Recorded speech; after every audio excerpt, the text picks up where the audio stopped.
Bonjour à toutes et à tous.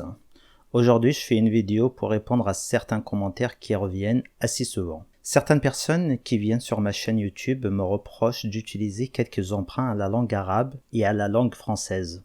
Je suis vraiment fatigué de me répéter et de répondre à chaque commentaire. J'ai donc décidé de faire cette petite vidéo pour répondre une fois pour toutes. Mon but en créant cette chaîne est de transmettre mes connaissances de ma langue maternelle aux personnes qui souhaitent l'apprendre.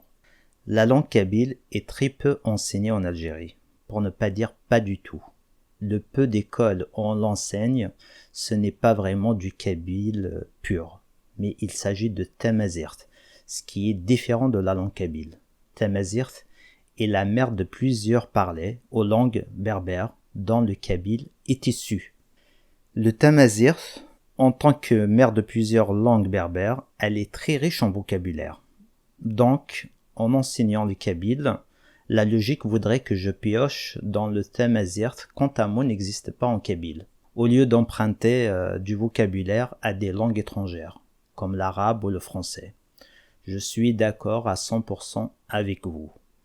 Mais, car il y a toujours un mais, mon objectif premier, c'est d'enseigner la langue kabyle telle qu'elle est parlée en Kabylie. Il serait absurde d'apprendre à des gens intéressés par notre langue un vocabulaire dont 99% de Kabyles ne comprennent pas. Pensez un peu à la personne qui vient sur ma chaîne pour apprendre le kabyle. Il va investir du temps pour l'apprentissage et le jour où il se retrouvera devant un kabyle qui va lui parler, il ne comprendra rien.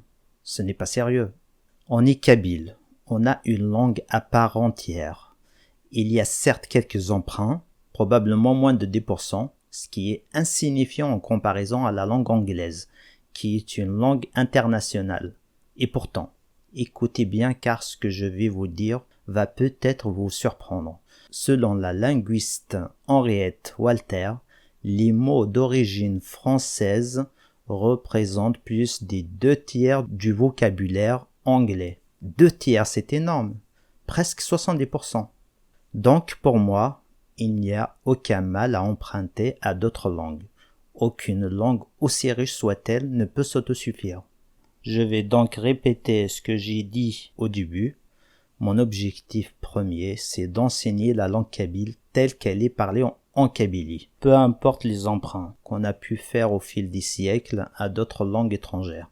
Après, comme je le dis toujours, rien n'empêche un étudiant de la langue kabyle d'approfondir et d'enrichir son vocabulaire en regardant du côté de tamazirt. D'autres personnes me reprochent aussi l'utilisation de la codification latine, c'est-à-dire l'utilisation d'un alphabet latin au lieu de Tifinagh, qui est l'alphabet amazigh ou berbère original. D'ailleurs, le Maroc a adopté cet alphabet pour écrire le tamazirt. Sincèrement, je ne pense pas que cela soit la meilleure chose à faire. Je ne dis pas qu'il faut supprimer le Tifinagh. C'est bien de l'enseigner en tant que matière à l'école, mais ne pas faire de cet alphabet l'alphabet officiel. Pourquoi, me diriez-vous? C'est simple. Pour mieux développer notre langue à l'international, il est de notre devoir d'adopter la codification latine. Beaucoup plus simple à apprendre, mieux adapté aux nouvelles technologies et au numérique. C'est l'avenir pour notre langue. Si nous voulons que notre langue survive et se développe, nous devons adopter l'alphabet latin. On n'a pas le choix. Nous pouvons toujours enseigner le Tifinagh à l'école en tant que matière, mais le reste doit se faire avec l'alphabet latin. Sa forme a été fixée dans les années 60 par le linguiste Mouloud Maamri, connu par tous les Kabyles et les Berbères qui se respectent, donc je n'invente rien. Bref, j'espère avoir répondu à vos interrogations, donc s'il vous plaît, arrêtez de me mettre des commentaires du genre « ceci est un emprunt à l'arabe »,« cela à la langue française » ou « pourquoi tu n'utilises pas le Tifinagh ?» Pire encore, certains me disent « mais c'est du vocabulaire de Tizi Ouzou », d'autres me disent « mais c'est de Bijaya ». Mais arrêtez, sérieux, il n'y a qu'une seule langue kabyle. Il n'y a pas le kabyle de Tizi ou de Bijaya ou de Bouira ou je ne sais de quelle région. Moi, avec mon kabyle de Bijaya, je parle avec tous les kabyles de la Kabylie. Si j'ai un conseil à donner à mes abonnés, n'écoutez pas ce genre de commentaires. Ils sont là juste pour vous casser et vous décourager. Il y a une seule et unique langue kabyle. Si vous apprenez la langue kabyle qui est sur mon site et sur ma chaîne, vous parlerez le kabyle même avec les kabyles de la planète Mars. Voilà. Sur ce, je vous souhaite un bon apprentissage. Pour soutenir mon travail et m'encourager à poursuivre cette aventure, n'oubliez pas de liker et de partager mes vidéos, de vous abonner à cette chaîne, même si vous parlez parfaitement de kabyle, car plus il y aura d'abonnés et de likes, plus notre langue et notre culture sera connue. Je compte donc sur vous. Il est de notre devoir de promouvoir notre langue et notre culture pour sa survie.